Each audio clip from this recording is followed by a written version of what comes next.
इस कार्यक्रम के पुण्यार्चक हैं परम पूज्य श्रवण रत्न मुनिश्री 108 सुप्रभ सागर जी महाराज के 15वें निर्वाण दीक्षा दिवस के उपलक्ष्य में सुरेश जी जायसवाल, उषा जायसवाल, जय श्री गहलोत, ट्विंकल जायसवाल, वंश जायसवाल, अहमदाबाद।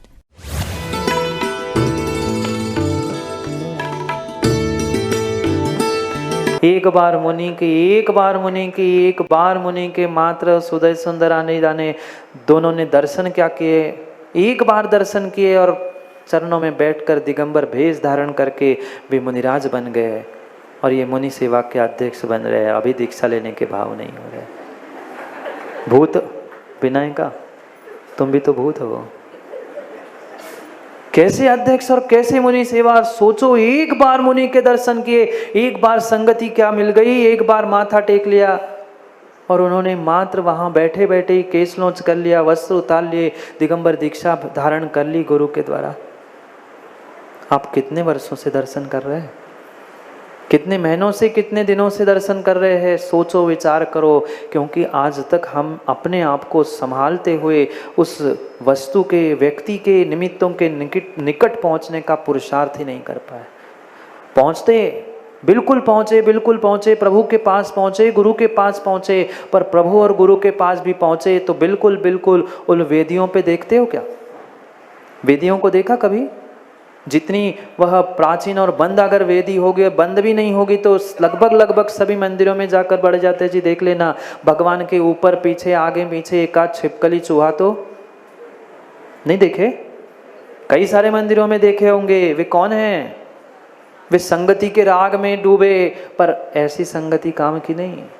ऐसी तो संगति कई बार की, मच्छर बन के भी गुरु को डस चुके। हाँ, ये संगति किस काम की? अरे यह संगति होनी चाहिए, ऐसी संगति होनी चाहिए जैसी जल की होती है। जो जल तुम सुबह सुबह अपने शरीर पर ढालते हो, कहाँ बह जाता है? कहाँ बह जाता है ठेकेदार जी? धोखे से वह कोई नहाते हुए वह पानी का छींटा भी गिर जाए तो पहुंच देते हर पानी हो तो। और कहाँ वे तीन लोग के नाथ, कहाँ वे तीन लोग के नाथ जिनके प्रतिमा में कुछ बूंद भी पानी गिरता है तो 50 बार व्यक्ति माथे पे लगा है, वह कहता है गंधोदक है, निर्मलम निर्मलीकरणम पवित्रम पापनाशनम। आपका जल मल बन चुका है। और उन तीर्थंकर, वह भगवान की प्रतिमा साक्षात तीर्थंकर भी नहीं, साक्षात तीर्थंकर भी नहीं, पर तीर्थंकर की उपचार से जो हमने प्रतिमा और जिसे हम भगवान मान रहे पंचम काल में, उन पर ढरा हुआ वह कलश, उन पर बहा हुआ वह पानी भी गंधोदक बन जाता है। अरे ये भी तो इंसान थे, ये भी तो इंसान थे। नरेंद्र जी दोषी, कितनी उम्र हो गई है? 85 साल की उम्र हो गई। इनकी कितनी होगी? आपके आधे तो है ही, आपके आधे तो है ही। पर अभी आपने उनका पाद प्रक्षालन किया और आपके आधी उम्र वाले एक व्यक्ति के चरण की लगी हुई उस पानी को, जल को आपने माथे पे क्यों लगाया? क्यों लगाया? सोचना, विचार करना, ये होती है संगति, ये होती है संगति। अरे संगति ही करनी है ऐसी जल जैसी करो ना। एक बार गुरु के चरणों में क्या बह गया, एक बार प्रभु के मस्तक पे क्या बह गया, वो अपने आप गंधोदक और चरणोदक बन जाता है। और हम कितनी बार प्रभु और गुरु के पास पहुंच गए, पर फिर भी अपने आप को गंधोदक नहीं बना पाए, फिर भी हम अपने भावों को गंधोदक नहीं बना पाए, हम भावों को गंधोदक नहीं बना पाए। शब्दों को भी समझ लो तो काम बन जाएगा। वह गंध उदक, उदक यानी जल, वह जल भी सुगंधित हो जाता है, गंध से युक्त हो जाता है। प्रभु और गुरु के मात्र शरीर का स्पर्श करते हुए हमारे भाव अभी तक गंधोदक क्यों नहीं बन पाए? हमारे भाव आज तक सुरभित क्यों नहीं हो पाए? क्योंकि पुरानी इतनी सड़ान विषय कसायों की, पापों की मेरे भीतर बैठी हुई है कि वह सुगंध नहीं, दुर्गंध में ही बदल जाती है। इतनी विषयों की, कसायों की और पापों की आसक्ति जीव के भीतर श्रावक बनने के बाद, सदगृहस्थ बनने के बाद, सच्चे देवदास गुरु का निमित्त बनने के बाद भी हो रही है कि वो अपने उस सड़ान से बाहर ही नहीं आ पा रहा। माँ, घर में कभी ऐसा नहीं हुआ घर में अगर कहीं एक कोने में छोटा सा चूहे का बच्चा भी मर जाता है, उसकी सड़ान इतनी आती है, कितनी अगरबत्ती कितनी कुछ लगा लो पर दुर्गंध नहीं जाती है। ऐसा ही है, कहीं ना कहीं भीतर ऐसी कषायों की गांठ व्यक्तियों के भीतर बैठी है कि ये राग, ये द्वेष, ये मेरा, ये तेरा, ये अपना, ये पराया। देव शास्त्र गुरु के पास भी पहुंचकर हम वो गांठ नहीं छोड़ पा रहे हैं। वो सड़ान की गांठ जब तक कषायों की नहीं निकलेगी ना, कितनी देव शास्त्र गुरु का निर्मल से निर्मल तुम्हें चरणोदक गंधोदक भी निमित्त के रूप में प्राप्त हो, पर फिर भी आप अपना सुधार कर नहीं सकते, कर नहीं सकते। भीतर की कषायों को निकालने का प्रयास करो। वह श्री जी और गुरु जी के चरणों का, वह शरीर का लगा हुआ जल भी कितना पूज्य हो जाता है, सोचो। वह वस्तु नहीं बदली। वही कोई दिगंबर मुनि जाता है जिसकी सोच खोटी होती है, वह तो नंगा नंगा कह के पुकारता है, और जिसके भीतर श्रद्धा होती है वह अपने जीवन को, अपने माथे को उनको चरणों में समर्पित कर देता है। ये सोच का, आपकी दृष्टि का बदलाव है। आप जैसा सोचकर पहुंचोगे, फल विश्वास मानना वैसा ही मिलेगा। क्या कमी थी हितेश भाई, उस मारीची में तीर्थंकर बनने वाला था ना, बन जाता साक्षात तीर्थंकर। केवली पादमूल इस युग के पहले आदिनाथ भगवान का निमित्त मिला था, पर क्या कर पाया? क्योंकि उसने निमित्त को निमित्त समझा ही नहीं। पुण्य पाप उपादान बात की बातें हैं, पर निमित्त को निमित्त, संगति को संगति मानना भी तो सीखना होगा। हम उस संगति में भी कमियां खोजते हैं, सदगति में भी कमियां खोजते हैं। अरे इसमें ये कमी है, इन गुरुओं में ये नहीं है, भगवान छोटे हैं, ये भगवान बड़े हैं, ये पहले है, ये 24वें है। हो गया कल्याण। आप श्रावक हो। भगवान कुंद कुंद पुनः समझा रहे, आप श्रावक हो। श्रावक की हैसियत से सच्चे देव शास्त्र गुरु की ऐसी आराधना करना। आप भी कभी देव शास्त्र गुरु बनकर बैठ जाओ। पर आराधना से ज़्यादा हम इतनी आसाधना कर बैठते हैं भावों से, शरीर से नहीं। भावों से इतनी सारी आसाधना कर बैठते हैं कि आज तक हम दुखों से और कष्टों से कभी उभर ही नहीं पाए। भगवान ने क्या बिगाड़ के रखा था देवेन जी? आदिनाथ भगवान ने क्या बिगाड़ के रखा था? नहीं, हम तो शांतिनाथ भगवान के मंदिर में जाते हैं, हम तो उनको ही मानते हैं। आदिनाथ भगवान ने आपका क्या बिगाड़ा था? पर फिर भी व्यक्ति 50 बार सोचता है, अरे नहीं जाना तो भले ही 2 किलोमीटर दूर चला जाए, पर जाएंगे तो शांतिनाथ ही भगवान के दर्शन करने। आपके अकेले की नहीं कह रहा हूँ, आगे से लेकर पीछे तक जो बैठे ना चेयरमैन, सबकी बात, सबकी स्थिति यही है। कहीं ना कहीं कुंठा बैठी है, कहीं ना कहीं गांठ कसाय की बैठी है। हम तो वही जाएंगे महाराज जी, हमारा तो मन वही लगता है। मन वहाँ नहीं लगता, वहाँ आपके कसाय की कहीं ना कहीं पुष्टि हो रही है, सो आपका वहाँ मन लग रहा है। कहीं भी जाके तुम्हारा मन लगना चाहिए। सच्चा सम्यक दृष्टि ये नहीं सोचता कि हम इसी अकृत्रिम जिनालय में जाएंगे, मेरे ही मंदिर के, मेरे ही विमान के, कितना पुण्य उदय। सोचना उन इंद्रों के विमानों में क्या पंडित जी अकृत्रिम जिनालय नहीं है? सौधर्म के स्वयं के विमान में वह इतना उत्तुंग जिन बिंब विराजमान होता है, पर फिर भी वो अपने घर का, अपने विमान का मंदिर छोड़कर उन अकृत्रिम जिन बिंबों की यात्रा और वंदना करने के लिए हर पल निकल पड़ता है। आप जैसा नहीं सोचता कि नहीं हम तो अमुक ही मंदिर में जाएंगे, हम तो उन्हीं भगवान, उन्हीं गुरु को मानेंगे जो हमारी कसायों की पुष्टि करते हैं।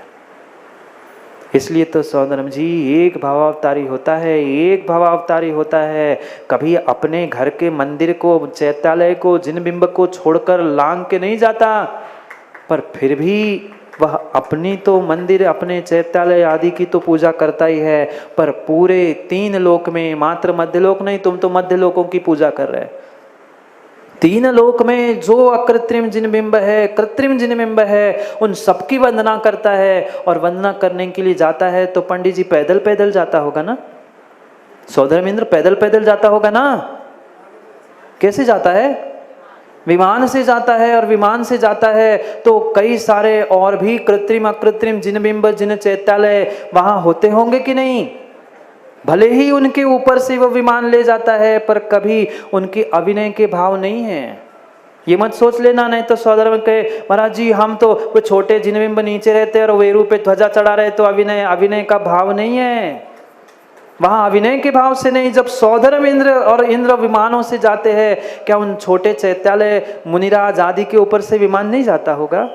नियोग होता है, सौधर्म का विमान रुकता ही है, वो दर्शन करके जाता है, पर कभी अभिनय के भाव से नहीं जाता, कभी अभिनय के भाव से नहीं जाता। अरे बड़ी बड़ी प्रतिमाओं का भी अभिषेक होता है तो गोमटेश के कंधे पर तक लोग पहुंच जाते हैं, माथे पे पहुंच जाते, तो क्या पैर रखने के लिए गए थे?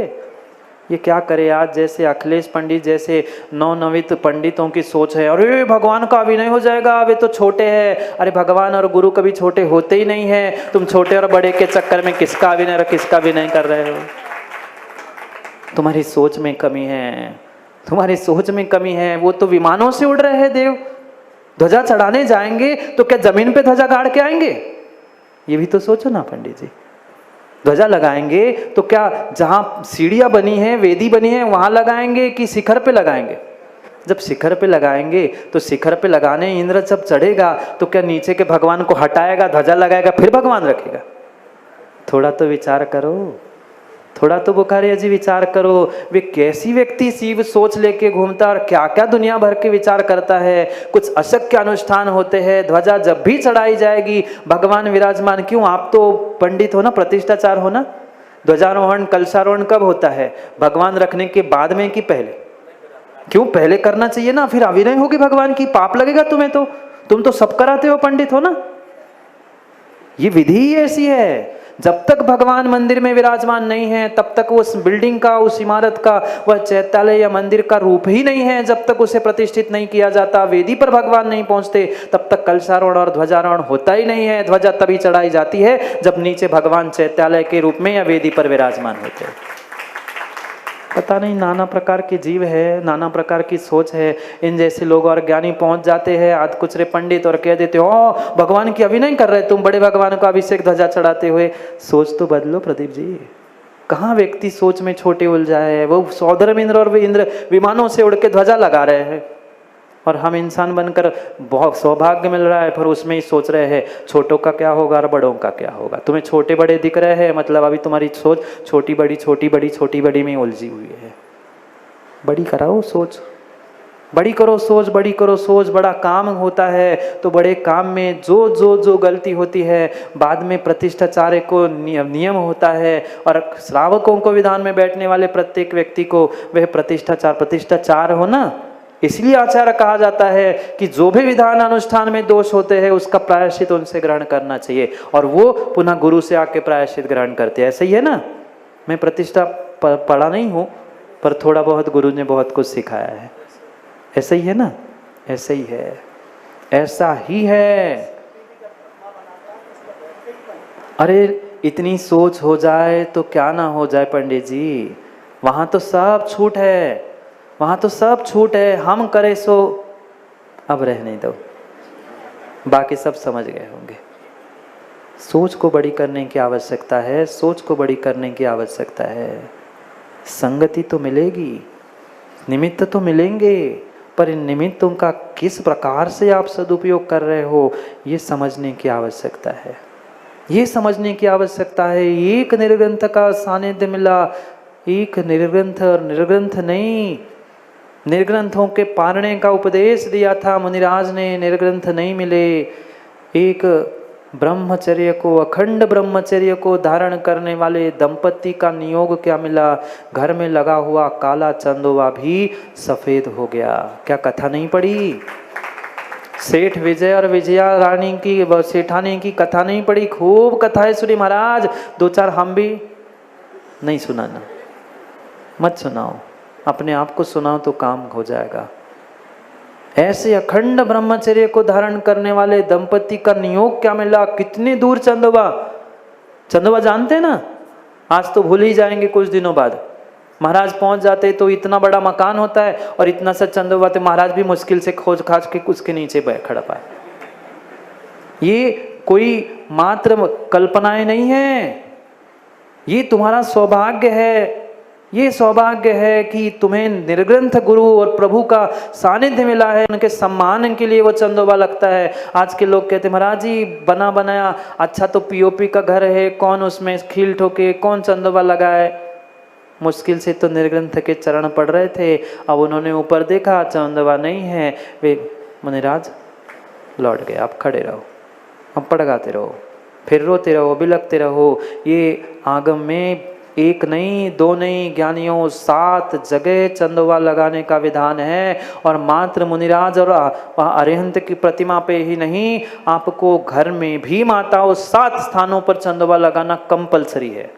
आवश्यक नहीं कह रहा हूं, अनिवार्य ही है। आपने प्रमाद से सब चर्याएं बिगाड़ के रखी है, बात अलग है। जहाँ श्रावक सोता है वहाँ भी चंदोबा चाहिए, पानी बन रखा जाता है, जहाँ भोजन बनता है, भोजन किया जाता है, ऐसे 7 स्थानों में घर में भी चंदोबा बांधने की व्यवस्था है। पर इसका मतलब ये नहीं है आज बांध लिया 2 साल बाद निकाल देंगे। ये आपका विवेक है, ये आपकी गलती है कि गंदा हो गया, खराब हो गया, ये आपको ठीक करना चाहिए था। 7 स्थानों में कितना, 7 स्थानों में हम मुनिराज भी आते तो भी लगाने के लिए कतराते, अरे क्या करे, घर खराब हो जाएगा, उसका शो, उसका गेटअप खराब हो जाएगा। यही सोचते रहो, जिंदगी भले ही खराब हो जाए, आए हुए निर्ग्रंथ घर से निकल जाए। पर व्यक्ति सोचता है पक्का तो घर है। पक्के और कच्चे घर से चंदोबा का मतलब नहीं था। चंदोबा का मतलब नहीं था, एक सम्मान का प्रतीक था। ये सम्मान का प्रतीक था। क्यों पंकज शादी हो गई? पंकज भाई शादी हो गई? नहीं मुझे पता है, पूछना पड़ता है, सबके सामने पूछ रहा हूँ। शादी हुई थी तो वह संसार की वधू को लेने के लिए गए थे, तो लोगों ने कुछ कपड़ा पकड़ा था क्या? क्यों क्यों पकड़ा था? कभी पूछा? एक संसार की वधू को वरने के लिए ये जा रहा था पंकज, तो 4 लोगों ने नया वस्त्र, और वस्त्र भी माँ पुराना लेते हो, वह भी नया हो, जितना पैसे वाला होगा उतना सुंदर वह कपड़ा लेकर तान के चलता है। दूल्हा भी ऐसे तान के चलता है। मैं किसी को क्यों पंकज? सबकी हुई है, सबके बज गए ना? क्यों सत्य? सबके बज गए बाजे?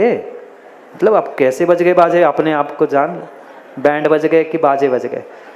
वे चंदोबा लेकर बिल्कुल चादरे के नीचे चल रहा था, ऐसे तान के चल रहा था। एक संसार के वधू को वरने के लिए जा रहा था आपका बेटा, तो उसके ऊपर तो तुमने सम्मान का प्रतीक व चंदोबा एक कपड़ा तान के रखा था। ये तो मुक्ति वधू को वरने जा रहे हैं और उनको ऊपर चंदोबा लगाने के लिए तुम सोच रहे हो। एक संसार के वधू को वरने के लिए तो सुंदर नया वस्त्र तान के चल रहा है, वो भी सीना तान के। और ये जो निर्ग्रंथ मुक्ति वधू को वरने जा रहे हैं, उनके लिए चंदोबा क्यों विचार कर रहे हैं? क्यों विचार कर रहे हैं? बात इसलिए आई कि वह मात्र 2 ऐसे ब्रह्मचर्य को धारण करने वाले पति पत्नी श्रावक थे, साधु नहीं। साधु नहीं, साधु नहीं, श्रावक थे। पर उनका ऐसा अखंड ब्रह्मचर्य, एक घर एक कमरे में रह के था कि वह उनका भोजन, उनका पालना कराने से वह छत पे वह ऊपर लगा हुआ काला चंदोबा भी सफेद हो गया था। ये इसलिए कह रहा हूँ, ये है संगत, ये है संगति। कहाँ दूर ये जमीन पे भोजन कर रहे हैं, उसने ना जादू किया, ना टोना किया, ना मंत्र फूका, पर अपने आप वो काला चंदोबा भी सफेद हो गया।